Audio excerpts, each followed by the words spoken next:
तो hello guys, पहले रविराज का वीडियो देखो पूरा एंड तक, फिर कमेंट में मेरे को बताना अच्छा वीडियो होगा तो भाई सब्सक्राइब करके जाना और एक लाइक कर देना। टिल्याला टिल्याच्याच भाषेत उत्तर द्यावं लागेल ना. अय टिल्या, तुला देवाने ठेंगणं ठेवलं, एवढं ठेंगणं ठेवलं की बास. तुला टिल्ल्या नावाने प्रसिद्धी भेटली आणि हे भिकारचोट कोणतरी मुनी आहे जे छत्रपतींची तुलना तुझ्यासोबत करतय. लायकी तरी आहे का रे भाड्या तुझी?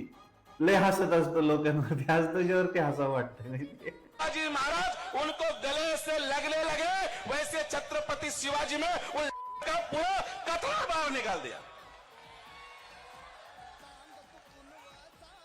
म्हणून जे स्वप्न पाहणारे लोकांना सांगतो, छत्रपती शिवाजी नाही, ज्याच्या अंगात छत्रपती आहे त्याची हाईट छत्रपती शिवाजी महाराज सारखी होते. यांच्याशी तुम्ही खाजो लोक फायदे रहोगे तो कायदे में रहो.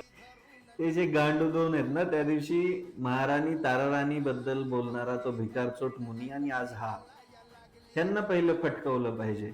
त्यांच्या ढुंगणावरती रट्टे दिले पाहिजेत. अरे भगवान महावीरांचे अनुयायी तुम्ही, शांततेचा मार्ग सांगणारा जैन धर्म, आणि तुम्ही असले छपरी चाळे करताय. आणि त्या टिल्ल्याची काय लायकी नेमकी? एवढी एवढी टिंगूर नाही ते ठेल ठेल काय, आता त्याचं माझं तोंड नाही चांगलं, त्याचं असं झालं. टिल्ल्या एवढी एवढीच आहे ते, एवढी एवढीच. आणि ते म्हणे छत्रपती महाराजांसारखी उंची आहे. अरे तुझी उंची नाही, तू जाऊ दे यार, मला काही बोलायचंच नाही, मला फक्त हसायचंय. टिल्या ए टिल्या, कोंबडी चोर. अरे भिकार चोटांनो, छत्रपती शिवाजी महाराजांबद्दल जेव्हा तुम्हाला वक्तव्य करायचं असतं तेव्हा नीचपणाच का करायचं असतं रे?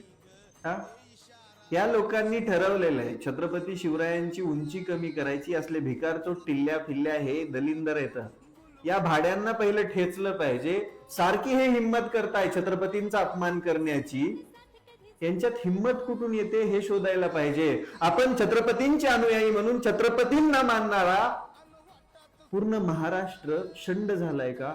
की उठून रोज उठून कोणीतरी उठतंय, छत्रपतींवरती बोलतंय, आपण त्याला माफ करतोय. त्यांना फटकवलं पाहिजे. त्यांच्या ढुंगणावरती ज्या दिवशी रट्टे पडतील ना, त्या दिवशी यांना खरे छत्रपती शिवाजी महाराज कळतील आणि त्याच्यानंतर हे छत्रपतींचा अपमान करायला जाणार नाहीत. टिल्ल्या, याची तर लायकी नाहीच आहे, पण हा मुनी जो कोणी आहे, दोन मुनी, यांना पहिलं रपकवलं पाहिजे. कारण की हे लायकीच्या बाहेर बोलायला लागलेत आणि लायकी सोडून वागायला लागलेत.